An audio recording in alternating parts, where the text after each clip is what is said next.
जय गुरु जी। शुक्राना गुरु जी। अनंतम अनंतम शुक्राना गुरु जी महाराज का। कोटि कोटि प्रणाम गुरु जी को और सभी संगत को भी जय गुरु जी। जय गुरु जी।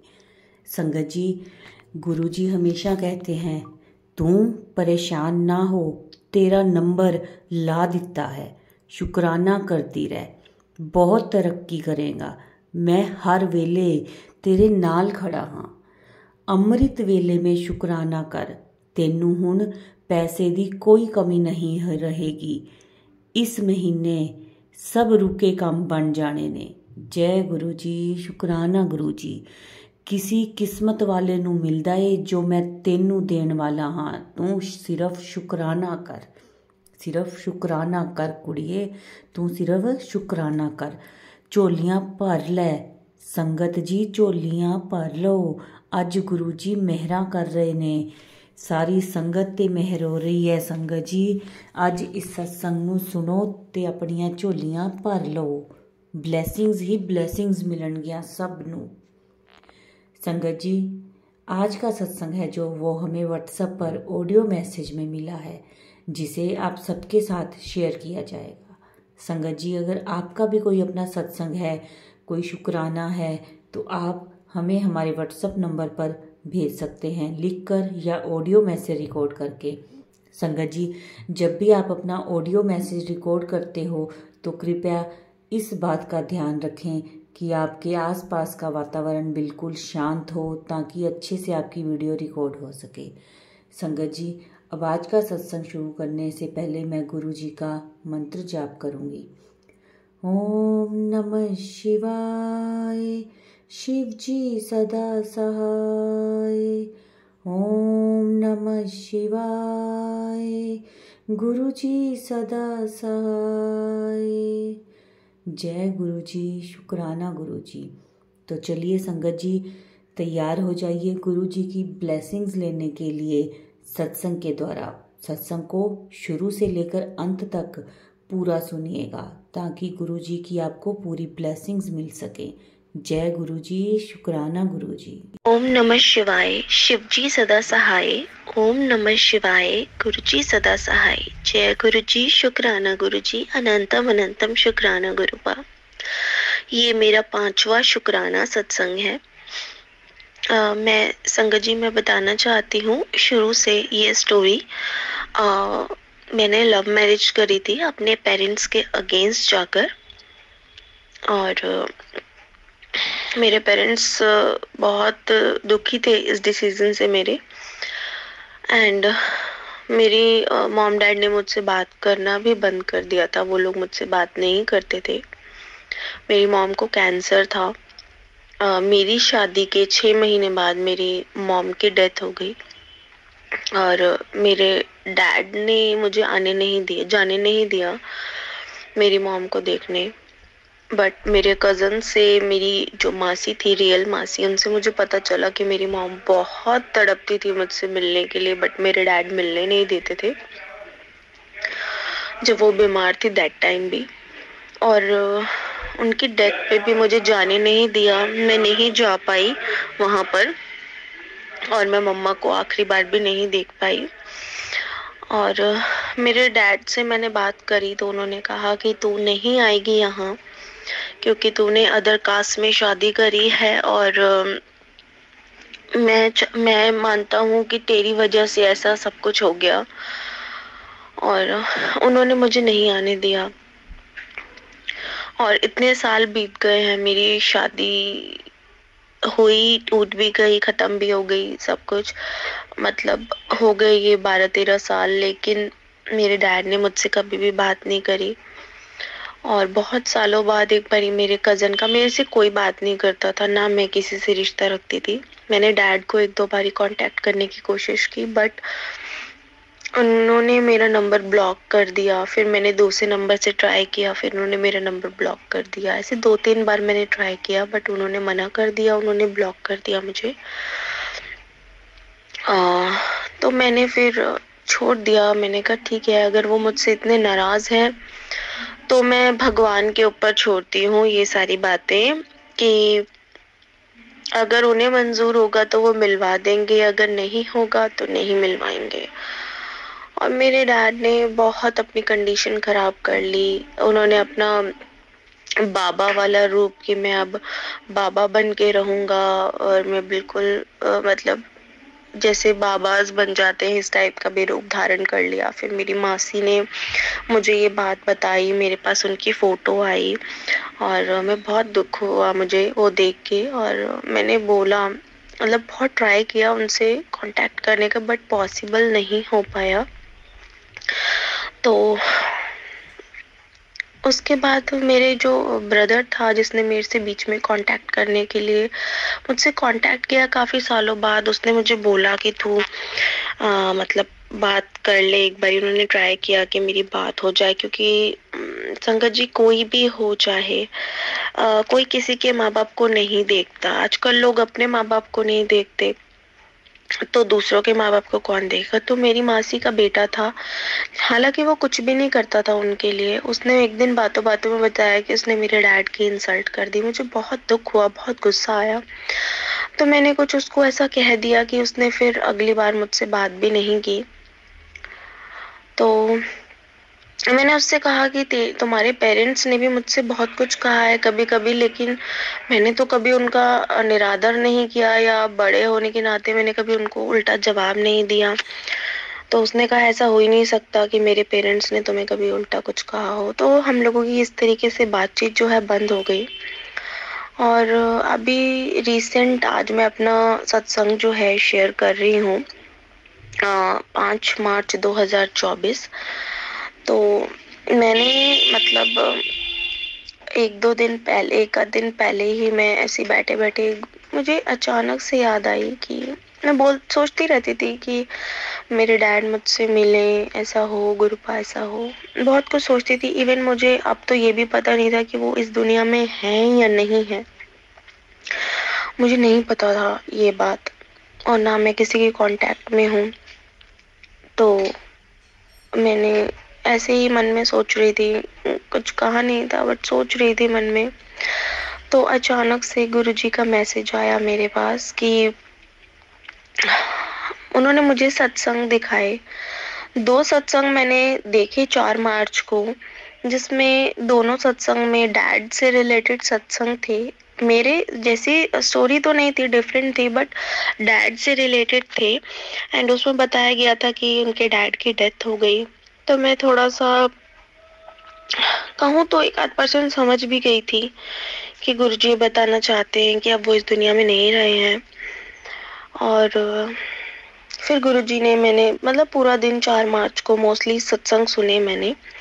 तो मुझे एक सत्संग के ऊपर हेडलाइन में हेडिंग जो थी उसमें समझ में आया, गुरुजी का उसमें मैसेज था कि पुत्र आज ना मैं तुझे सपने में किसी से मिलवाऊंगा। कोई है जो तुझसे मिलना चाहता है, मैं तुझे किसी से मिलवाऊंगा आज ड्रीम में।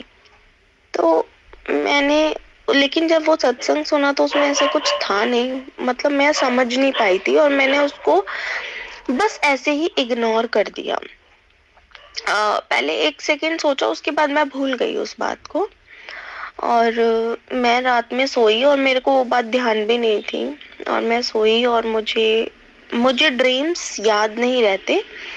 और पता नहीं जो गुरुजी ड्रीम्स दिखाते हैं वो 1-2 मुझे जो समझ में आए हैं। जैसे एक बार उन्होंने मुझे ड्रीम में बताया था कि उन्होंने मुझे 2 चीजों से कैसे प्रोटेक्ट किया है, जिसमें मैंने अपने दूसरे सत्संग में जो शेयर किया था। तो वो ड्रीम मुझे याद था। एंड ये ड्रीम मुझे याद है कि गुरुजी ने मुझे मेरे डैडी से मिलवाया, और मैं बहुत खुश हुई। वो बहुत दुखी से लग रहे थे और वो मुझसे मिले। बड़ा अजीब सा सीन था, पूरा क्लियर तो नहीं कर पाऊंगी, लेकिन मैं उनसे मिली, गले मिली। और मैंने 1-2 बातें उनसे करी। और जब मैंने उनसे ये कहा, जो आखिरी बात मुझे याद है, मैंने उनसे कहा कि पापा, डैडी, गुड़िया है वो वैसे ही बोलती है मेरे नानू नानी नहीं है, और वो आपको देख के, अभी नानी तो नहीं है लेकिन आपको देख के बहुत खुश हो जाएगी, क्योंकि वो उसको अच्छा लगता है नानू हो नानी हो।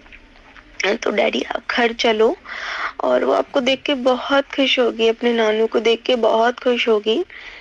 और मैंने संगत जी जैसे ही हाथ पकड़ा उनका, पहले मैं गले मिली, मैंने जैसे उनका हाथ पकड़ा ये कहकर कि डैडी उठो चलो, और हाथ पकड़ते ही उनकी शक्ल गुरुजी की स्वरूप में बदल गई, और वो सपना वहीं खत्म हो गया। और मैं समझ गई, मैं रोने लगी रात को ही। मैंने जय गुरु जी बोला, और शायद मेरी किस्मत में नहीं था उनको भी आखिरी बार देखना। और एटलीस्ट मुझे गुरुजी ने ये बताया कि अब वो नहीं है, जो कि मुझे नहीं पता था। तो जहाँ भी रहे खुश रहे, क्योंकि वो अकेले थे, मॉम नहीं थी, मैंने ऐसे शादी कर ली थी। और जहाँ भी रहे आप खुश रहे, उनके लिए बहुत डिफिकल्ट था, मैं जानती हूँ। तो अगर गुरुजी ने उन्हें अपने पास बुलाया है तो वो उन्हें खुश रखे, हम जहाँ भी रखें। और बस मैं अपने सत्संग को यहीं विराम देना चाहती हूँ। जय गुरु जी, शुक्राना गुरु जी। जय गुरु जी, शुक्राना गुरु जी। ये मेरा छठा सत्संग है, छठा शुक्राना सत्संग है। तो मैं ये सत्संग संगत जी गुरु जी के मंत्र के साथ शुरू करूंगी। ओम नमः शिवाय, शिव जी सदा सहाय। ओम नमः शिवाय, गुरु जी सदा सहाय। जय गुरु जी, शुक्राना गुरु जी। मैं बहुत दिनों से बहुत परेशान थी। मेरे पास बहुत सारी लोन्स थे, ईएमआईज थी। और जैसा कि मैंने अपने तीसरे सत्संग में बताया था कि मैं इस टाइम 10-15 दिन से खाली बैठी हूँ, मेरे पास जॉब नहीं है। जो जॉब है वो कम सैलरी की है। सो मेरी एक्सपेक्टेशन थी कि मैं घर बैठ के कुछ अच्छी जॉब देख लूँ, अगर इससे ज़्यादा की मिलती है तो। अदरवाइज फिर मैं अभी हाल फिलहाल इस जॉब को ज्वाइन करूँगी। बट स्टिल मेरी बहुत सारे लोन्स चल रहे थे, ईएमआईज चल रही थी, और मैं सैलरी से मैनेज कर रही थी बहुत मुश्किल से। बट अभी मेरी जॉब चली गई थी, अगर होती भी तो भी मैनेज करना थोड़ा डिफिकल्ट था, बिकॉज सैलरी से कहीं ज़्यादा मेरी ईएमआईज थी, जो मेरे लिए पे करना बहुत डिफिकल्ट था। ये वही सीन होता जैसे कि मैं एक लोन को पे करती, उसको ख़त्म करती, और फिर दोबारा से वहीं से लोन उठाती और कहीं और की लोन ईएमआई पे करती।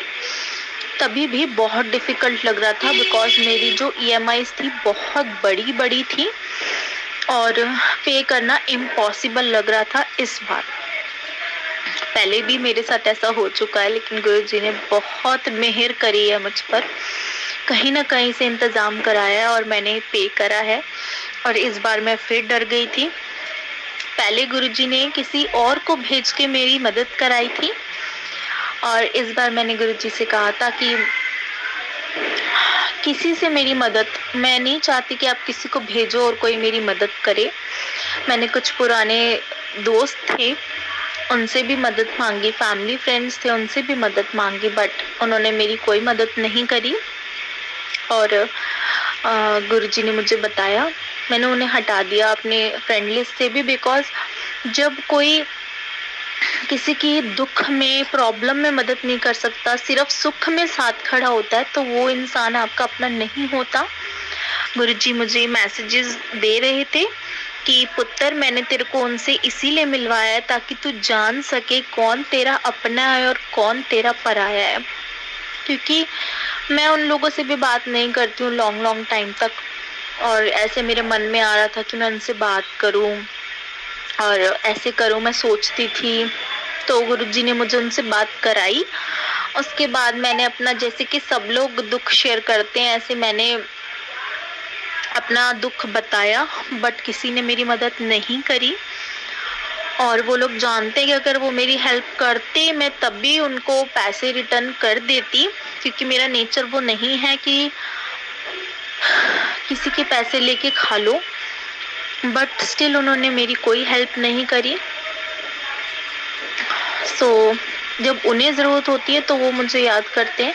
तो गुरुजी ने मुझे मैसेजेस के थ्रू बताया कि पुत्र देख, मैंने तेरे को उनसे इसीलिए मिलवाया था ताकि तू जान सके। तू बोलती थी ना मैं मिलना चाहती हूँ उन लोगों से, तेरे को इसलिए मिलवाया था ताकि तू जान सके पुत्र तेरा कौन अपना और तेरा कौन पराया है। दुख में कोई साथ नहीं होता, सिर्फ मैं ही हूँ पुत्र, तेरा प्यो सिर्फ मैं ही हूँ जो तेरा साथ खड़ा हूँगा। एंड मेरे को अभी 10-12 दिन हो चुके हैं और अभी 10 तारीख को, आज 8 तारीख है, महाशिवरात्रि है और मैं 10 से अपना ऑफिस ज्वाइन करूंगी। मुझे कोई और जॉब तो नहीं मिली, लेकिन जो मैं नहीं जाना चाहती थी, थोड़ी कम सैलरी की थी, बट अभी हाल फिलहाल मेरे पास नहीं है तो शायद मैं वही जॉब ज्वाइन करूंगी। सो 8 मार्च को आज मैं अपना सत्संग शेयर कर रही हूँ और ये बहुत बड़ा शुक्राना सत्संग है। गुरुजी ने बहुत मेहर करी है, बहुत ब्लेस किया है मुझे। मैं कुड़ रही थी कुछ 3-4 दिन से, बहुत परेशान थी, बिल्कुल चुप हो गई थी। एक मेरा बहुत अच्छा दोस्त है, उसने मेरी बहुत मदद करी है, पर मैं इस बार गुरुजी से कह रही थी कि मुझे उसकी मदद भी नहीं चाहिए, मुझे किसी की मदद नहीं चाहिए। मैं चाहती हूँ जो करो आप करो मेरे लिए गुरुपा, मेरे को किसी की मदद नहीं चाहिए कि कल को कोई मुझ पे एहसान जताए कि देख मैंने तेरी मदद करी थी ना, अभी देख ऐसे, अभी देख ऐसे। वो एहसान मैं नहीं चाहती, मैं चाहती हूँ आप मेरी मदद करें और मैं जानती हूँ कि आप करोगे। मैंने सब कुछ आप पे सौंप दिया है। जो मेरी EMIs है वो ऑनलाइन ली गई EMIs है, लोन्स हैं। सो अगर उसकी EMIs नहीं भरूंगी तो कोई बहुत बड़ा स्कैम ना हो जाए, कोई इशू ना क्रिएट हो जाए। आप सब जानते हो, आपको फ्यूचर पता है, आगे का पता है। कुछ गलत करना, अच्छा करना, बुरा करना सब आपके हाथ में है और मुझे पता है मेरे गुरुजी कभी किसी का बुरा कर ही नहीं सकते, तो मेरा बुरा कैसे होने दे सकते थे।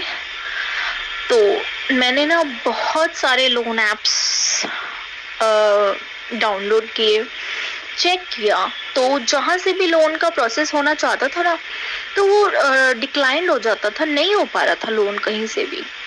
इवन मैं सच बताऊं तो मेरी EMIs इतनी ज़्यादा थी, अमाउंट शायद मेरी सैलरी से भी ज़्यादा जो मुझे इस महीने पे करनी थी। And I am worried about it कि कैसे पे होगा गुरुजी। और मैं गुरुजी से कुछ कह नहीं रही थी, बस चुप हो गई थी, बिल्कुल चुप, क्योंकि टेंशन इतनी थी कि कुछ कह भी नहीं पा रही थी और सह भी नहीं पा रही थी और बिल्कुल चुप हो गई थी। मेरे फैमिली फ्रेंड ने मुझे बोला कि 1 महीने पहले मेरे फादर की डेथ हो गई है और मेरे फैमिली फ्रेंड ने मुझे बोला कि क्यों चुप हो गई हो तुम, क्या हो गया ऐसा, मैं कुछ हो गया है? मैंने कहा नहीं कुछ नहीं हुआ है। तो उसने कहा कि फादर की वजह से चुप हो गई हो। पता नहीं क्या था, कुछ अलग सी हो गई थी मैं कुछ दिनों से, बहुत परेशान सी, डर भी लग रहा था, विश्वास भी था गुरुजी पे कि वो कुछ ना कुछ हल करेंगे। और डर इसलिए लग रहा था क्योंकि अभी 2 दिन पहले मैंने एक और लोन ऐप डाउनलोड किया, मैंने YouTube पे देखा और डाउनलोड किया। उसमें सिर्फ 5000 की लिमिट थी और मैं ये सोच रही थी कि चलो ठीक है, मैं इस एप्लीकेशन पे भी अपनी डॉक्यूमेंट्स अपलोड कर देती हूँ।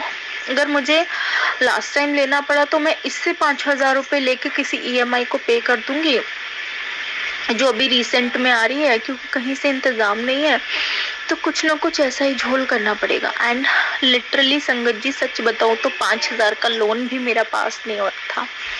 एलिजिबिलिटी इतनी गिर गई थी, सिविल बहुत अच्छा था लेकिन एलिजिबिलिटी गिर गई थी क्योंकि बहुत सारे लोन ऐप की इंक्वायरीज कर ली थी, तो एलिजिबिलिटी नहीं बन पा रही थी, इसकी वजह से लोन पास नहीं हो रहे थे। और इवन अभी 1 हफ्ता 4-5 दिन पहले एक लोन वाले घर भी आए थे मेरे, उन्होंने भी मेरे सामने मेरी एप्लीकेशन मतलब प्रोसेस करी, बट स्टिल कोई लोन नहीं हो रहा था। उन्होंने मुझे बोला कि आपने इतनी इंक्वायरीज करी हुई हैं, आपका कोई लोन नहीं होगा, और आपको ऐप के थ्रू भी नहीं मिल रहा और हम जो प्रोसेस में कर रहे हैं वो भी नहीं मिल रहा। मीन्स बहुत डिफिकल्ट है, आपको लोन शायद अभी मिल ही नहीं पाएगा। और मैं तब हार मान गई, सबसे हेल्प मांग ली, जो कि मैं नहीं चाहती थी, फिर भी मैंने हेल्प मांगी, डर रही थी बहुत। तो जिन लोगों ने मुंह मोड़ लिया था उन्हें तो मैंने बिल्कुल हटा दिया, जिनका चेहरा मुझे गुरुपा ने दिखा दिया कि तेरे अपने नहीं है पुत्र। और एक मेरा फैमिली फ्रेंड था, मैंने उसके आगे भी सिर्फ अपनी बात रखी, लेकिन वो कुछ नहीं कर पा रहा था। उसने पहले मेरी बहुत मदद करी है लोन लेने में, लेकिन अभी वो भी कुछ नहीं कर पा रहा था। उसका भी लोन चल रहा है, उसके पास भी बहुत सारी डिफिकल्टीज हैं, उसका कोई कोर्ट केस भी चल रहा है, वो वहाँ भी अपनी पे करता है, कोर्ट में भी अपने एडवोकेट को चार्जेस पे करता है, एंड और उसकी भी लोन EMI चल रही है। तो मैं गुरुपा से यही कह रही थी कि गुरुपा, उसने मेरी बहुत मदद करी है, आप प्लीज उसे भी ब्लेस करो, उसका भी कोई लोन हो जाए, क्लियर हो जाए, और वो जो सिचुएशंस से गुजर रहा है उससे वो निकल जाए। वो बहुत गलत सिचुएशंस में फंसा हुआ है।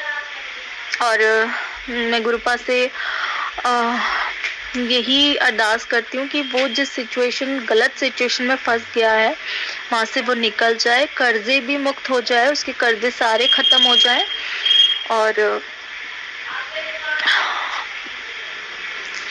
सब कुछ अच्छा हो जाए उसकी लाइफ में भी। उसने मेरी बहुत हेल्प करी है, लेकिन इस बार उसके पास भी कुछ नहीं बन पा रहा था कि वो मेरी हेल्प करे। और जैसे कि मैंने गुरुजी से कहा भी था कि इस बार मुझे उसकी हेल्प भी नहीं चाहिए, इस हिसाब से उसकी भी कोई नहीं बन पा रहा था कि वो मेरी हेल्प कर भी पाए। और फाइनली गुरुपा ने मुझे कहा था, पुत्र तू जिसलिए परेशान हो रही है, मैं तेरी सारी सिचुएशन खत्म कर दूंगा। और मैं ये सोच रही थी गुरुपा मुझे कहाँ से पैसे दिलाएंगे, मेरे को लोन नहीं मिल रहा, एलिजिबिलिटी नहीं है, कुछ भी नहीं है, मुझे कहीं से लोन नहीं मिलेगा। मतलब किसी बैंक से नहीं, किसी भी, मतलब छोटे छोटे जो ऐप होते हैं उनसे भी मुझे 5-5 हजार के, 2-2 हजार के भी लोन नहीं मिल रहे हैं। तो मुझे लोन कैसे मिलेगा, मतलब पॉसिबल ही नहीं है। तो कैसे गुरुपा आप क्या करोगे? ये तो मुझे पता था गुरुपा अरेंज कराएंगे, बट कैसे कराएंगे, कहाँ से कराएंगे, ये भी टेंशन मैं ले रही थी। जबकि गुरुपा कहते हैं कि सारी टेंशन मेरे ते छड़ दे पुत्र, मैं हैगा तेरी टेंशन लेने लई, तू नहीं, तू बस ऐश कर। लेकिन सच में टेंशन थी, विश्वास भी पूरा था और टेंशन, तो मैं बिल्कुल चुप हो गई थी। बस ये सोच लिया था गुरुपा जीना मरना सब आपके ऊपर छोड़ दिया मैंने, आप देख लेना जो होगा। टेंशन तो थी पर छोड़ दिया था सब कुछ गुरुपा की। और गुरुपा ने मुझे कहा, पुत्र 7 तारीख आ गई, तेनू बहुत बड़ी ब्लेसिंग मिलूगी, तेनू बहुत ब्लेस करांगा मैं। और 7 तारीख का जैसे कि मुझे हमेशा इंतजार रहता है, तो 7 तारीख को गुरुपा ने मुझे बोला, पुत्र आज गुरुवार है और मेरे को कड़ा प्रसाद खाना है, तू कड़ा प्रसाद बना। तो मैं इतने टेंशन में थी संगत जी की मैं सुबह से उठ ही नहीं पा रही थी, मतलब उठना ही नहीं चाह रही थी बिस्तरे से। और मैंने काम किया और मैं नहाई नहीं, बिल्कुल ऐसे हो गई थी, ऐसे सोची जा रही थी, सत्संग सुनी जा रही थी और बस सोची जा रही थी, कुछ नहीं कर रही थी, ना खाना बना रही थी, ना खा रही थी, कुछ नहीं कर रही थी। और मेरे पास अचानक से कॉल आया, और जो मैंने सोचा था काश मेरा यहाँ से लोन हो जाता, बहुत पहले सोचा था, वहीं से मेरे को कॉल आया और उन्होंने बताई जितनी अमाउंट मैंने मांगी थी उतनी तो नहीं, बट उससे आधी लगा लो, आधी के करीब लगा लो, मतलब आधी से भी हल्की सी कम, बट इतनी कि मेरे लोन्स भर जाएं, कि आपका इतना प्री अप्रूव्ड हुआ है लोन, तो मैम आप इंटरेस्टेड है लोन लेने के लिए? सो मैंने कहा यस, और उन्होंने कहा ठीक है फिर आपकी एप्लीकेशन प्रोसेस कर दें। मैंने कहा हाँ जी आप प्रोसेस कर दीजिए। वो लोन एप्लीकेशन प्रोसेस होते होते भी बहुत सारी टेंशन्स आई। 2 बंदों ने मेरी फाइल जो है लॉगिन कर दी, बट समहाउ वो हो ही नहीं पाया, मतलब रात हो गई और मैं गुरुपा से फिर थोड़ी सी निराश हो गई। शाम होते होते, रात होते होते निराश हो गई कि गुरुपा कुछ भी नहीं हुआ। और अगले दिन महाशिवरात्रि, फिर गुरुपा का मुझे सुबह मैसेज आया। मैंने 4 बजे उठ के सत्संग सुना। मैं उठ तो नहीं पाई, मतलब उठी और दोबारा लेट के मैंने सत्संग सुना। गुरुजी को जय करके मंत्र जाप करके मैं दोबारा लेट गई। मैंने सत्संग सुना। गुरुजी ने कहा, पुत्र तेरा काम आज हो जाएगा, तो टेंशन ना ले। और मैं वो सत्संग सुनते सुनते कब सो गई मुझे पता ही नहीं चला। एंड जब मैं मॉर्निंग में उठी 7 बजे, और मैंने सबसे पहले उठ के गुरुजी को जय करा, मंदिर में जय करा अपने। उसके बाद मैं फ्रेश होके आई और मैंने सत्संग चलाए। मतलब मैंने सत्संग सुना, साथ साथ मैंने अपना घर के काम निपटाए, मंदिर गई और सब किया। और फिर मेरे पास कॉल आया कि मैम आपने कल प्रोसेस नहीं हो पाया था तो आज प्रोसेस कराएंगे। और पूरा दिन निकल गया संगत जी, और मुझे 4-5 बजे मेरे पास लोन अमाउंट मेरे अकाउंट में क्रेडिट हो गई। और इतनी लोन अमाउंट कि मैं एटलीस्ट उन चीज़ों से निकल गई। और बहुत बहुत शुक्राना गुरुपा का, बहुत बहुत शुक्राना। मेरे लिए कोई नहीं कर सकता इतना जितना मेरे गुरुपा ने किया है। मेरे गुरुपा कहते हैं कि पुत्र मैं तेरा पिता हूँ, और मेरे मॉम डैड नहीं है। और गुरुपा कहते हैं कि पुत्र मैं तेरा पिता हूँ और बड़ा मंदिर तेरा मायका है। तू कदे भी ना सोची कि तेरा पेका नहीं हैगा। तू जद भी तेरा मन करे तू अपने प्यो को लाजे कर मिलने लई। और बहुत ब्लेस किया, बहुत ब्लेस। शुक्राना गुरुपा, बहुत बहुत शुक्राना। जय गुरुजी, शुक्राना गुरुजी, धन धन गुरुजी, वाह वाह गुरुजी, शुक्राना गुरुजी, जय जय गुरुजी। बस मैं अपने सत्संग को यही विराम देना चाहती हूँ। बहुत बहुत शुक्राना गुरुपा, आपने जैसे मुझे ब्लेस किया है ऐसी सारी संगत को ब्लेस करो। और मुझसे कोई गलती होती है तो मुझे डांट दिया करो, बट सजा मत दिया करो। और अब मुझसे दूर कभी मत जाना। मेरे को बहुत बुरा लगता है जब गुरुपा एक दिन मैं एक सत्संग है छोटा सा और बताना चाहती हूँ कि अभी 5-6 दिन पहले गुरुपा का स्वरूप, बहुत बड़ा स्वरूप है गुरुपा का जो मैंने अपने घर में लगाया हुआ है, और वो धड़ाम से आके नीचे गिरा और वो बेड के पीछे आके गिरा। एंड मैं डर गई, बट मेरी आंख नहीं खुली। बहुत जोर से धमाका हुआ बट मेरी आंख नहीं खुली। पता नहीं ऐसा क्या हुआ, मेरी आंख नहीं खुल पाई, बट मुझे पता चला और मैंने सोचा शायद कोई चीज ऐसे ही गिर गई है। और जब मैं सुबह उठी, मैं सबसे पहले गुरुपा को देखती हूँ, उन्हीं का चेहरा देखती हूँ, उन्हीं को जय करती हूँ। लेकिन जैसे ही मैंने देखा स्वरूप नहीं था और मुझे लगा, तब मुझे याद आया, अच्छा रात को धड़ाम से आवाज आई थी, शायद गुरुपा का स्वरूप। और मैंने बड़ी फटाफट वो स्वरूप निकाला और मैं रखा, और मेरे को बहुत रोना आया। गुरुपा का स्वरूप साइड से थोड़ा सा टूट गया था, तो फिर मैं दोबारा लेके गई गुरुजी का स्वरूप फ्रेम कराने के लिए। गुरुजी एक दिन मेरे घर से दूर रहे, मेरा बिल्कुल दिल नहीं लगा, ऐसे लगा कि बहुत सुना सुना है घर। और कल मैं गुरुपा को अपने घर वापस लेके आई, उनके लिए कड़ा प्रसाद बनाया, उनका वेलकम किया और बहुत रौनक आ गई घर पे। और कल तो 7 तारीख थी, जो प्रेम करने वाला था उसने कहा आप कल ले जाना। मैंने कहा नहीं है, मुझे तो आज ही ले जाना है, आप एनी हाउ मुझे बना कर दो। तो जय जय गुरुजी, शुक्राना गुरुजी। बस मैं अपने सत्संग को यही विराम देना चाहती हूँ। जय गुरुजी, शुक्राना गुरुजी, अनंतम अनंतम शुक्राना मेरे गुरुपा, एंड लव यू गुरुपा। जय गुरुजी, शुक्राना गुरुजी, शुक्राना गुरुजी। संगत जी, बहुत ही प्यारा सत्संग था आंटी जी का, बहुत ही ब्लेस सत्संग। संगत जी, गुरुजी कहते हैं यकीन करो, जब मैं देता हूँ बेहतर नहीं बेहतरीन देता हूँ। किस्मत में जो लिखा हुआ है वो तो सभी को मिल जाता है, पर जो किस्मत में भी ना हो वो हमारे गुरुजी के दर पे मिल जाता है। जय गुरुजी, शुक्राना गुरुजी।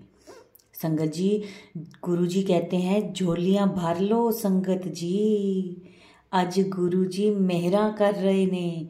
शुक्राना गुरुजी, लख लख वार शुक्राना। किसी किस्मत वाले नू मिलदा ए जो मैं तेनू देण वाला हाँ। शुक्राना गुरुजी, अनंतम अनंतम शुक्राना। संगत जी, ये था हमारा आज का सत्संग। वीडियो को लाइक करें, शेयर करें, चैनल को सब्सक्राइब करें और कमेंट्स में जय गुरुजी ज़रूर लिखें। अब मैं इस सत्संग को यहीं विराम देती हूँ और गुरुजी का मंत्र जाप करूँगी। ओम नमः शिवाय, शिव जी सदा सहाय। ओम नमः शिवाय, गुरुजी सदा सहाय। जय गुरुजी, शुक्राना गुरुजी।